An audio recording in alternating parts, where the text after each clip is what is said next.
Kenapa Gaza? Ini menarik pertanyaan ini. Kenapa Gaza yang jadi sasaran? Selalu Gaza.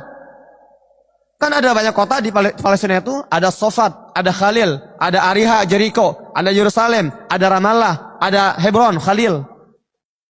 Kenapa cuman Gaza? Gaza ini, coba mana ini ya? Pointer.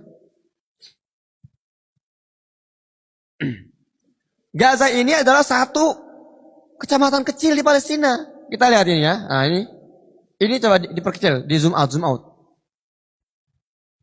Ini Palestina dari ujung ke ujung.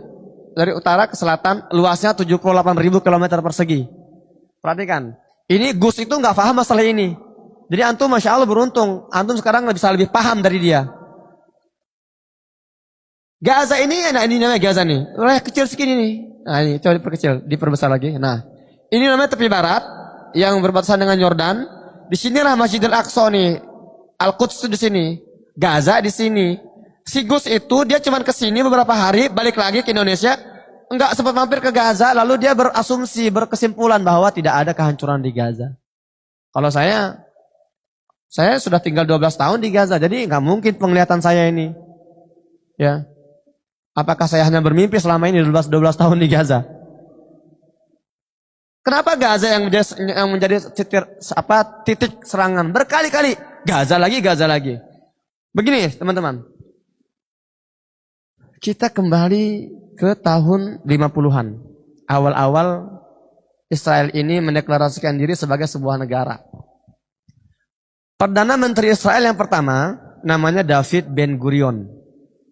Ditanya oleh seorang wartawan, "Wahai Pak David, kami memperhatikan kok wilayah Israel ini, batas Israel ini dari hari ke hari semakin membesar, semakin meluas, semakin melebar. Israel itu tadinya nggak ada tuh, 0. Kemudian 1920 mulai muncul Israel tuh putih-putih tuh, mulai melebar tuh, mulai membesar sampai sekarang semakin meluas." Ditanya oleh wartawan itu, sebetulnya batas wilayah Israel itu di mana sih? Apa jawaban dia? Batas wilayah negara Israel adalah sejauh yang bisa dijangkau oleh tentara kami. Jadi bagi Ben Gurion, bagi Israel, mereka tidak pernah berambisi hanya menguasai Palestina saja. Tidak. Mereka berambisi untuk menguasai seluruh dunia. Sejauh mana tentara mereka bisa menjangkau, maka sejauh itulah mereka berambisi untuk menjajahnya. Kalau tentara mereka menjangkau Saudi Arabia, habislah itu Mekah Madinah. Kalau tentara mereka bisa menjangkau Mesir, Yordan, Suriah, bahkan kalau tentara mereka bisa menjangkau Lampung, jangan harap ada kopi Lampung tersisa di sini. Nah, saya tahu Lampung ini memang terkenal kopinya. Jadi tidak berlebihan. Kalau hari ini kita mengatakan bahwa Gaza benteng terakhir pertahanan umat Islam. Karena hari ini Israel tidak bisa berekspansi keluar karena mereka sedang tersandung, terbentur oleh satu batu yang sangat kokoh, kekuatan yang sangat keras, yang tidak mau tunduk, yang tidak mau takluk, yang bernama Gaza. Itu rahasianya. Maka tidak berlebihan kalau kita katakan bahwa Gaza hari ini adalah benteng terakhir umat Islam.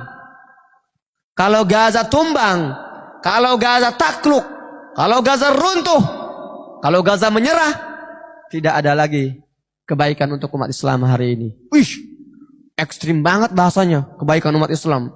Emang segitu lebaynya? Bukan kata-kata saya. Ada hadis Nabi SAW bersabda, dikeluarkan oleh Ahmad dan Tirmizi. Hadis dari Qurrah Al-Mizani. Berkata Nabi SAW, "Idza fasada ahlus Syam, fala khairu fikum. La tazalu ta'ifatun min ummati mansurin, la yadurru man khadalahum." Kata Nabi SAW, "Wahai para sahabatku, apabila rusak, hancur ahlus Syam, penduduk Madinah, maka tidak ada kebaikan pada kalian semua umat Islam." Diikat. Ternyata problematika kita umat Islam ini sangat berkaitan erat dengan Masjidil Aqsa, dengan Palestina. Jadi kalau hari ini kita masih bersikap seolah-olah ini bukan urusan kita, salah total. Kita umat Islam hari ini terlibat langsung dalam konflik ini. Kita umat Islam hari ini adalah objek langsung penjajahan Israel di Palestina. Kita korbannya. Kenapa mereka mentarget Palestina? Karena mereka tahu Palestina ini adalah sumber keberkahan dan kekuatan umat Islam. Kalau kita, kata Amerika ya, kalau kita mau melemahkan umat Islam, cara paling cepat, cara paling gampang adalah apa? Kuasai Palestina. Runtuh umat Islam. Runtuh kita semua. Tapi hari ini mereka belum menguasai 100% karena masih ada Gaza yang bertahan dengan perjuangan mereka. 2011 saya tiba di Gaza. 3 tahun sebelumnya, 2009, Gaza pernah dibombardir. Sangat brutal. 22 hari. Dalam pertempuran namanya Harbul Furqan. Gaza diobok-obok. Tank-tank baja membombardir dari darat. Jet-jet F-16 Apache dari udara. Artileri laut dari laut. 22 hari Gaza dibombardir, Gaza bertahan. Padahal saat itu Gaza belum punya teknologi seperti hari ini. Memiliki roket yang bisa menyentuh jarak puluhan kilometer. Nggak punya Gaza dulu itu. Senapan sniper yang 2 meter panjangnya. Dulu Gaza nggak punya. Drone tanpa awak. Gaza dulu nggak punya. Tapi Gaza bertahan 22 hari. Bahkan hari itu agresi Israel ke Gaza berakhir dengan kekalahan Israel. Mereka terpaksa menarik pasukan mereka sambil membawa kekalahan telak dari Gaza.